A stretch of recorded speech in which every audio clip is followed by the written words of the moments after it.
Hello student, स्वागत है आप सभी का आज के सेशन में। चलिए स्टार्ट करते हैं आज की खबरों को पढ़ना। सबसे पहले न्यूज बचे आज साइंस एंड टेक के क्षेत्र से है। नासा के जेम्स वेब स्पेस टेलीस्कोप को आप सभी लोग जानते होंगे। ये अभी तक का सबसे पावरफुल टेलीस्कोप माना जाता है, जैसे कि नासा के द्वारा एस्टेब्लिश किया गया है। तो बच्चे इसका इस्तेमाल करते हुए साउथ वेस्ट रिसर्च इंस्टीट्यूट के द्वारा इनकी एक टीम है, इन्होंने 2 फरवरी 2025 की नियर इंफ्रारेड कैमरा की छवि यानी कि इमेजेस के माध्यम से यूरेनस की परिक्रिया कर रहे एक नए उपग्रह की पहचान की है। आपको पूछा जाएगा रिसेंटली नासा के द्वारा कौन से ग्रह का एक नया उपग्रह दिखा गया है या फिर खोजा गया है, तो यह बचे आपका यूरेनस। ठीक है, अब जब नया उपग्रह मिला है तो इसका कुछ ना कुछ नाम रखा गया होगा, तो इसका नाम रखा गया है S2025U1। ठीक है, ये जो है इसका नाम रखा गया है यूरेनस का। ये सैटेलाइट है, ये नेचुरल सैटेलाइट है। और अभी जो है यूरेनस के टोटल जो सैटेलाइट है वो कितने हो गए हैं? 29 हो गए हैं। 29 सैटेलाइट हो गए हैं यूरेनस के। ठीक है, तो इसका नाम रखा गया है S2025U1। एस का मतलब सैटेलाइट, 2025 क्योंकि एयर है, और U1 का मतलब है आपका यूरेनस का पहला सैटेलाइट दिखा गया है 2025 में। ठीक है, तो ये बच्चे इसका नाम रखा गया है। आपको ग्रह का नाम याद रखना है, यूरेनस का नया मिला है। अब यहाँ पे बच्चे हमारे जितने ग्रह है सौर मंडल में, उनमें से आपको क्वेश्चन पूछा जाएगा कि सबसे ज्यादा नेचुरल सैटेलाइट किसके पास में है। तो सबसे ज्यादा नेचुरल सैटेलाइट वर्तमान में सैटर्न के हैं। ठीक है, टोटल कितने हैं? 146 हैं। उसके अलावा आपके ऐसे भी ग्रह हैं जिनके पास में कोई भी नेचुरल सैटेलाइट नहीं है। ये आपका मरकरी है और एक आपका वीनस है। ठीक है, तो इन्हें भी बच्चे याद रखना। सैटर्न के पास में सबसे ज्यादा है 146। अगली न्यूज बचे आपकी इंटरनेशनल है, और इंटरनेशनल में ज्यादातर हम फोकस करते हैं भारत के पड़ोसी देशों पे। तो ये न्यूज भी जो है भारत के पड़ोसी देश से है, नेपाल से है। नेपाल को WHO के द्वारा आधिकारिक तौर पर रुबेला मुक्त घोषित कर दिया गया है। रुबेला बेसिकली एक डिजीज है जिसके केसेस नेपाल में लगभग नेग्लिजिबल हो गए हैं, लगभग नगण्य हो गए हैं। नेपाल अब WHO के दक्षिण पूर्व एशिया क्षेत्र में रुबेला उन्मूलन करने वाला छठा देश बन गया है। ठीक है, तो नेपाल बच्चे याद रखना है, इसे रुबेला मुक्त घोषित किया गया है। तो थोड़ा सा इस डिजीज के बारे में हम देखते हैं कि डिजीज क्या है। तो रुबेला को जर्मन खसरा भी कहा जाता है, इसे जर्मन मिजल्स भी कहा जाता है।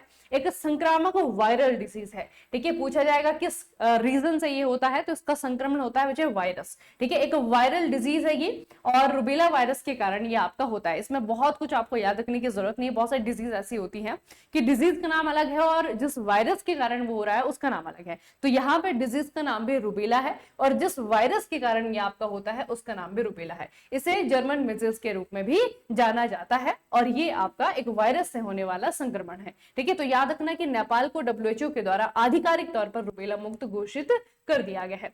अगली खबर बचे आपकी एक स्टेट की है। स्टेट है पश्चिम बंगाल। पश्चिम बंगाल के मुख्यमंत्री यानी कि ममता बनर्जी के द्वारा एक नई योजना शुरू की गई है। योजना का नाम है श्रम श्री। ठीक है, श्रम श्री योजना की शुरुआत की गई है। इस योजना का उद्देश्य बंगाली प्रवासी श्रमिकों की सहायता करना है, जो अन्य राज्यों में कथित भाषाई भेदभाव और उत्पीड़न का सामना करने के बाद अपने घर पश्चिम बंगाल लौट रहे हैं। ठीक है, तो ऐसे बंगाली लोग जो कि काम की खोज में दूसरे स्टेट में रह रहे थे, लेकिन वहां पे किसी वजह से या फिर बंगाली होने की वजह से या फिर भाषा ना आने की वजह से उनके साथ में भेदभाव हुआ, और उसके कारण जो है उन्होंने वो शहर छोड़ दिया या फिर वो स्टेट छोड़ दिया, वो वापस से अपने पश्चिम बंगाल चले गए हैं। तो ये बच्चे आपका जो श्रमिक हैं, बेसिकली ये जो आपके लेबर है, प्रवासी श्रमिक है, उनकी हेल्प करने के लिए जो है आपका श्रम श्री योजना की शुरुआत की गई है। अच्छा, इस योजना के तहत क्या किया जाएगा? लौटे हुए श्रमिकों को 1 वर्ष तक या फिर जब तक वे राज्य में नई नौकरी नहीं पा लेते तब तक उनको 5,000 रुपए मासिक सहायता दी जाएगी। ठीक है, तो याद रखना बच्चे कि श्रम श्री योजना में एक फाइनेंशियल हेल्प जो है इन लोगों को मिल रही है, और किन लोगों को मिल रही है, किस कम्युनिटी के लिए आपकी स्कीम है, उसको थोड़ा सा याद रखना। ठीक है, तो ये जो है आपका पश्चिम बंगाल के मुख्यमंत्री ममता बनर्जी के द्वारा लॉन्च एक नई स्कीम है। अगली न्यूज बच्चे साइंस एंड टेक्नोलॉजी से रिलेटेड है। थोड़ा सा ध्यान से इसे सुनना, क्योंकि ये चीज थोड़े से हमारी समझ के परे हो सकती है। ठीक है, ध्यान से सुनना इसे। आपको पता है कि IIT मद्रास आए दिन कुछ ना कुछ इन्वेंशन करता रहता है, कुछ ना कुछ डेवलपमेंट यहाँ पे होते रहते हैं। तो IIT मद्रास के द्वारा अभी रिसेंटली 1 करोड़ का एक पेटेंट अपने नाम किया गया है। अब ये पेटेंट जो इन्होंने अपने नाम किया है ना बच्चे, ये इन्होंने कुछ बनाया है। इन्होंने बनाया है भारत का पहला सिलिकॉन फोटोनिक्स आधारित उच्च गति क्वांटम रैंडम नंबर जनरेटर। ठीक है। अब ये जो है नाम इसका बहुत बड़ा है, क्वांटम रैंडम नंबर जनरेटर। ठीक है, इसका इस्तेमाल कैसे किया जाएगा, कहाँ पे किया जाएगा, थोड़ा सा मैं आपको बताऊंगी, क्योंकि ये थोड़ी ऐसी चीज है कि हम इसे आम उस पे तो इस्तेमाल नहीं करते हैं, है ना। ऑब्वियस सी बात है, जो आपका कंप्यूटर साइंटिस्ट है, जो आपका डेटा एनालिस्ट है, उनको उनको ज्यादा ये चीजें समझ में आएंगी। लेकिन आपको नाम याद कर लेना है कि रैंडम नंबर जनरेटर है, ठीक है, क्वांटम रैंडम नंबर जनरेटर है। और ये जो है पूरी तरीके से भारत में बनाया गया है। ये किस पे आधारित है, ये सिलिकॉन फोटोनिक्स आधारित है, और पूरी तरीके से जो है आपका ये भारत में बनाया गया है, तो भारत का पहला भी है। किसने बनाया है, आईआईटी मद्रास के द्वारा ये बनाया गया है। तो बच्चे इस क्वांटम रैंडम नंबर जनरेटर का हम क्या करेंगे, इसका इस्तेमाल कहाँ पे होगा, तो उसका थोड़ा सा एप्लीकेशन भी हम देख लेते हैं कि कहाँ पे अप्लाई किया जाएगा इसे। तो silicon photonics based high speed quantum random number generator यानी कि QRNG, ये क्या काम करेगा, create secure truly random numbers from quantum phenomena crucial for applications like quantum key distribution, defense and IT security, financial transaction, scientific simulations and gaming। ठीक है, तो इतने सारे सेक्टर हैं जहां पे इन नंबर का इस्तेमाल किया जाएगा, और ऐसा कहा जा रहा है कि ये नंबर जो है ट्रूली रैंडम नंबर्स होंगे। ठीक है, ट्रूली रैंडम नंबर यानी कि बिल्कुल नए नंबर जिनका इस्तेमाल आज तक कहीं पे भी ना हुआ हो। तो इस तरीके के नंबर जनरेट करने के लिए जो है आपका ये इस्तेमाल किया गया है, सिलिकॉन से जो है इसे बनाया गया है। ठीक है, और ये नंबर जनरेटर जो है भारत का पहला इस तरीके का नंबर जनरेटर है। तो QRNG याद रखना बच्चे, क्वांटम बेस है ना, क्वांटम रैंडम नंबर जनरेटर है। इसे आईआईटी मद्रास के द्वारा हाल ही में 1 करोड़ रुपए के संधि के बाद में अपने नाम पे पेटेंट करवाया गया है, और भारत का पहला नंबर जनरेटर है। ठीक है, कहां कहां इस्तेमाल होगा, इसके जो एप्लीकेशंस हैं, क्वांटम की डिस्ट्रीब्यूशन में इस्तेमाल होगा, डिफेंस सेक्टर में इस्तेमाल होगा, आईटी सिक्योरिटी में इस्तेमाल होगा, फाइनेंशियल ट्रांजैक्शन में इस्तेमाल होगा, साइंटिफिक सिमुलेशन में इस्तेमाल होगा, और गेमिंग में इस्तेमाल होगा। ठीक है, तो यहां जो है इसका इस्तेमाल होगा। अगली न्यूज बच्चे डिफेंस से रिलेटेड है।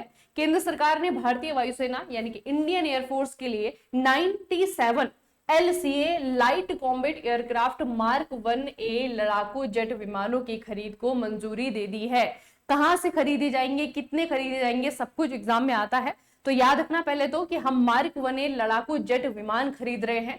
कितने खरीद रहे हैं, 97 खरीद रहे हैं। इस परियोजना की लागत लगभग 62 करोड़ रुपए है। यह हिंदुस्तान एरोनॉटिक्स लिमिटेड यानी कि HAL के लिए LCA मार्क 1 का दूसरा बड़ा ऑर्डर है। इससे पहले HAL को 83 LCA जेट बनाने का ऑर्डर दिया गया था। ठीक है, तो हमारा जो डिफेंस मिनिस्ट्री है वो HAL से इन 97 LCA को खरीदेगा। किसके लिए, इंडियन एयरफोर्स के लिए। नाम क्या है, नाम है इसका मार्क 1A लड़ाकू जेट विमान। मार्क 1A लड़ाकू जेट विमान, थोड़ा सा इसको देख लेते हैं कि क्या है ये।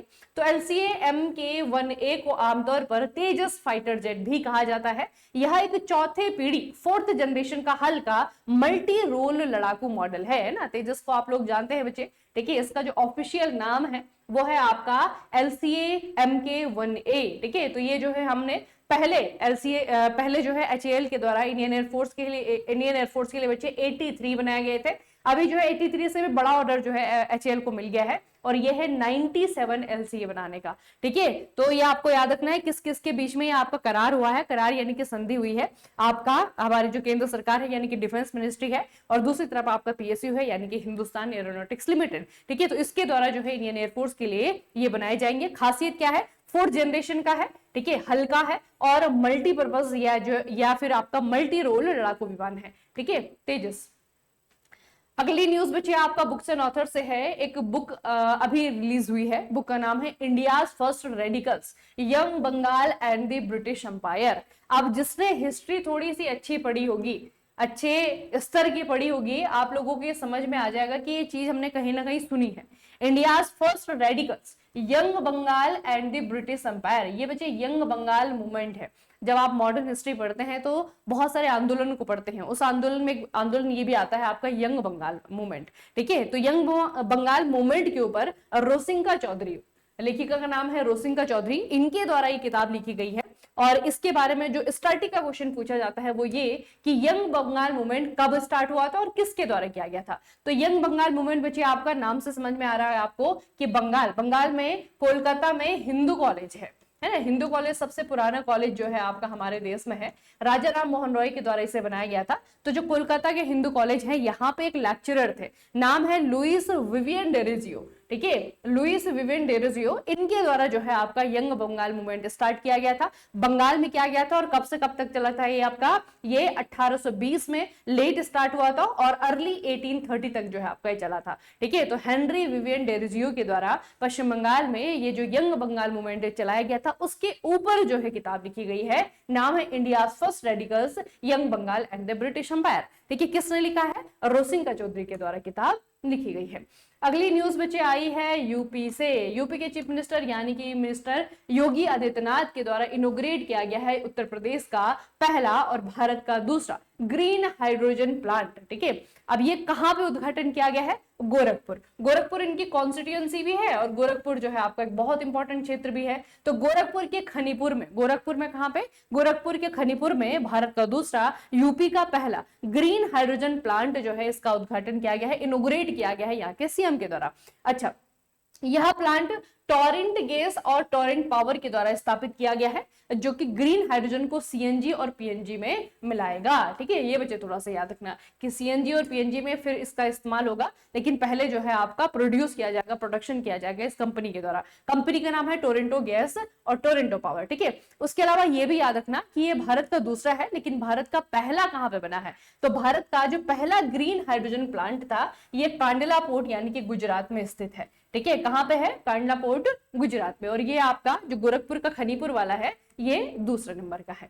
ठीक है, अगली न्यूज बच्चे पॉलिटी की है, करंट अफेयर से रिलेटेड है। आप सभी को पता है कि हमारी जो है 12 अनुसूचियां है संविधान में। जब हम अनुच्छेद पढ़ते हैं, अनुसूचियां पढ़ते हैं, तो अनुसूचियां जो है टोटल 12 है। उन 12 में से जो 8वीं अनुसूची है ये हमारी ऑफिशियल लैंग्वेज के बारे में है। ठीक है, और लोकसभा में बच्चे जब आप लोग देखते हैं, कभी आप लोगों ने लोकसभा का सेशन देखा होगा जब मिनिस्टर्स जो है आपस में चर्चा करते रहते हैं, तो उसमें जो है हर स्टेट का मिनिस्टर होता है। हर स्टेट का मिनिस्टर इंग्लिश बोले, हिंदी बोले, ये जरूरी नहीं है ना, क्योंकि उनकी मातृभाषा भी नहीं है। तो बहुत सारे मिनिस्टर ऐसे हैं जो अपनी भाषा में बात अपनी बताते हैं, है ना। तो उनकी जो भाषा है वो अधिकतर जो 22 ऑफिशियल लैंग्वेज है वही भाषाएं होती है। तो अभी रिसेंटली हमारे जो लोकसभा के अध्यक्ष है यानी कि ओम बिरला, उनके द्वारा ये घोषणा की गई है। उन्होंने कहा है कि संविधान की 8वीं जो अनुसूची है उसके तहत जो 22 भाषाएं आती हैं, इन 22 भाषाओं में जो है ट्रांसलेशन उपलब्ध किया जाएगा लोकसभा के भीतर। ठीक है, ताकि संसद की कार्रवाई जब हो, है ना, तो किसी मिनिस्टर को अगर हिंदी नहीं समझ में आ रही है या फिर इंग्लिश समझ में नहीं आ रही है तो अपनी भाषा में उसका ट्रांसलेशन सुन सके। ठीक है, तो अभी जो है रिसेंटली बच्चे 3 भाषाओं को इसमें जोड़ा गया है, कश्मीरी, कोंकणी और संथाली, है ना। बाकी भाषाओं में तो पहले से ही उपलब्ध था। पहले जो है आपके 18 भाषाओं में जो है ट्रांसलेशन उपलब्ध था। अभी जो है ये 3 भाषाएं जोड़ी गई है और अब जो है 22 आपकी कंप्लीट हो गई है। ठीक है, तो अभी जो रिसेंट एडिशन हुआ है कश्मीरी का, कोंकणी का और संथाली का हुआ है, तो इन तीनों को ही आपको याद रखना है। ठीक है, याद रखेंगे ना। ये पूछा जाएगा बच्चे रिसेंटली कौन सी भाषाओं को इंक्लूड किया गया है और पहले कितनी थी, पहले 18, अभी जो है आपकी 3 जुड़ गई हैं, तो टोटल जो है 22 भाषाओं का अनुवाद जो है संसद के भीतर यानी कि लोकसभा के भीतर आपको मिल जाएगा। ठीक है, मतलब मंत्रियों के लिए क्या हो गई, आसानी हो गई, है ना। अगली न्यूज बहुत इंपॉर्टेंट है, ये भी पॉलिटी से ही रिलेटेड है और अभी ये पूरी तरीके से डेवलप न्यूज नहीं है। ठीक है, अभी बच्चे क्या हुआ है, 21 अगस्त यानी कि कल संसद के द्वारा एक ऑनलाइन गेमिंग संवर्धन विनियमन विधेयक 2025 पारित किया गया है। ठीक है, ये बच्चे आपका बहुत इंपॉर्टेंट विधेयक है। बेसिकली ये जो विधेयक है, बिल है, ये किस चीज से रिलेटेड है, ये जो ऑनलाइन गेमिंग या फिर बहुत सारे ऐसी चीजें होती हैं जो कि ऑनलाइन गेमिंग के नाम पे जो है सट्टेबाजी को प्रमोट करती हैं, है ना, तो उनको रेगुलेट कर लिए। विनियमन मतलब क्या होता है, रेगुलेशन, है ना। तो उनको रेगुलेट करने के लिए आपका विधेयक आया है और ये जो है संसद में पास हो गया है, ये पारित कर दिया गया है। तो नागरिकों को ऑनलाइन मनी गेम्स के खतरे से बचाने के साथ साथ अन्य प्रकार के ऑनलाइन गेम्स को बढ़ावा देने और विनियमित करने के लिए ऐतिहासिक कदम जो है सरकार के द्वारा उठाया गया है, बहुत ज्यादा चर्चाओं में है। ठीक है, तो इसके अंदर क्या क्या चीजें हैं, सरकार कैसे कैसे जो है रेगुलेट करेगी इस प्रकार की गेम्स को। तो वे सी बात है बच्चे कि इस प्रकार की गेम को खेलने वालों के लिए, है ना, जो खेलते हैं उनके लिए भी कुछ ना कुछ प्रावधान किए गए हैं, जो इसको प्रमोट करते हैं उनके लिए भी कोई ना कोई प्रावधान किए गए हैं। तो थोड़ा सा इन चीज को हम पढ़ लेते हैं कि इस बिल में आपका क्या है। यहाँ पे देखिए बच्चे, ये पीआईबी का ही है, से no to online money gaming apps, promotion and regulation of online gaming bill 2025 prohibit online betting, gambling and lotteries. ठीक है, इसको प्रोहिबिट करता है। Card games with money stakes, poker और रमी जैसे जो गेम थे ना, इसको भी प्रोहिबिट करता है। Fantasy sports offering cash reward, then इसको भी जो है आपका ये प्रोहिबिट करता है। मतलब ये तीनों ही प्रकार की जो भी एक्टिविटी इस प्रकार से कोई भी एप्लीकेशन है, कोई भी गेम है, सभी को जो है आपका बैन करता है ये अधिनियम। ठीक है, अब एक एक करके इसके थोड़ा सा हम वो देख लेते हैं कि क्या क्या प्रोविजन इसके भीतर है। तो विधेयक में ऑनलाइन मनी गेम्स की पेशकश, संचालन या सुविधा प्रदान करने पर पूर्ण प्रतिबंध लगाने का प्रावधान है। ठीक है, अब यहाँ पे 3 शब्द बचे, पेशकश, संचालन और सुविधा प्रदान करना, है ना। यानी कि जो इस एप्लीकेशन को बना रहे हैं, जो इस एप्लीकेशन को जो है लॉन्च कर रहे हैं, ऐसा प्लेटफॉर्म बना रहे हैं, ऐसी कह सकते हैं कि ऐसी जो सुविधा है वो दे रहे हैं, है ना। तो बेसिकली जो मेकर्स हैं उनको जो है आपका बैन किया गया है। और दूसरा जो है आपका बच्चे संचालन है, पेशकश, है ना, जो लोग इसको प्रमोट करते हैं उनको भी जो है आपका बैन किया गया है। तो इस तरीके की चीजों को जो है आपका पूरी तरीके से बैन किया गया है। उसके बाद क्या है, ऑनलाइन मनी गेमिंग से संबंधित कानून का उल्लंघन करने पर 3 साल तक की कैद और 1 करोड़ रुपए तक का जुर्माना, या दोनों का प्रावधान किया गया है। ये आपको पूछा जाएगा कि कितने रुपए का जुर्माना है या फिर कितने साल की कैद का प्रावधान किया गया है।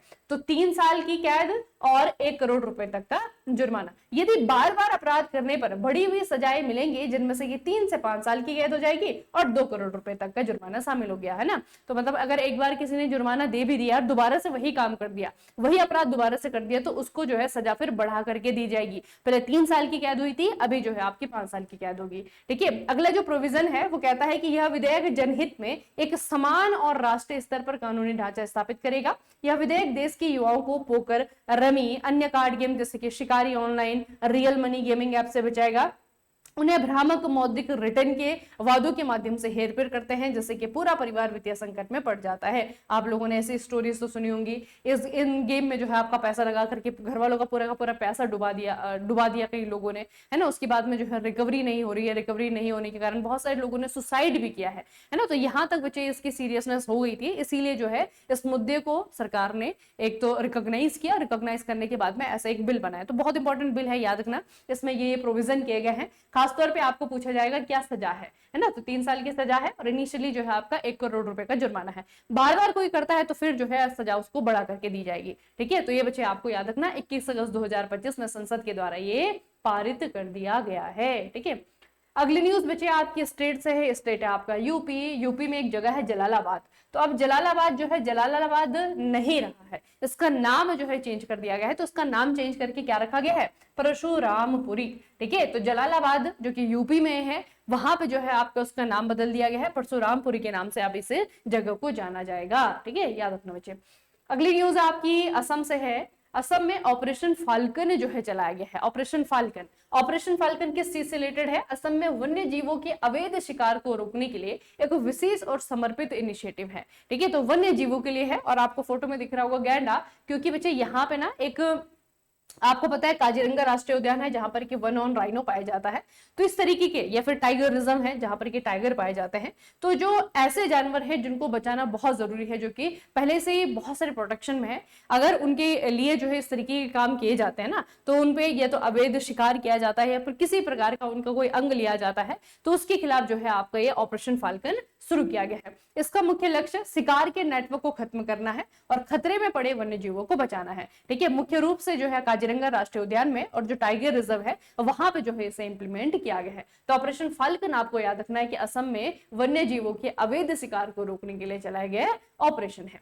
अगली न्यूज बच्चे आई है चाइना से। चाइना के बीजिंग में पहला विश्व मानव रोबोट खेल का 4 दिवसीय आयोजन सफलतापूर्वक संपन्न किया गया है। इस आयोजन में जापान सहित 16 देशों के 500 से ज्यादा मानव रोबोट ने भाग लिया है। ठीक है, तो काफी इंटरेस्टिंग है। याद रखना कहां पे हुआ है, चाइना के बीजिंग में पहला वर्ल्ड विश्व मानव रोबोट खेल। ठीक है, first world human robot games हुआ है। यहाँ पे 500 से ज्यादा कंट्रीज ने हिस्सा लिया। जैसे बच्चों आपका ओलंपिक होता है ना, उसी तरीके से यहाँ पे देखिए 500 से ज्यादा मानव रोबोट ने यहाँ पे हिस्सा लिया है। तो बेसिकली रोबोट की क्वालिटीज को दिखाने के लिए ना, किन कंट्रीज के रोबोट कितने अच्छे हैं, कितने बेहतर है, कैसे कैसे उनके एप्लीकेशंस है, उनको दिखाने के लिए जो है आपका ये किया गया है। ठीक है, तो ये हुआ आपका चाइना के बीजिंग में। ठीक है, चलिए बच्चे, तो आज की खबरों को यहीं पे समाप्त करते हैं। आज मैं खबरें नहीं दोहराऊंगी क्योंकि सारी की सारी इंपॉर्टेंट है ना, कोई भी ऐसी न्यूज नहीं है जो थोड़ी सी भी कम इंपॉर्टेंट है, ठीक है, सारी की सारी बहुत इंपॉर्टेंट है। लास्ट की जो एक एक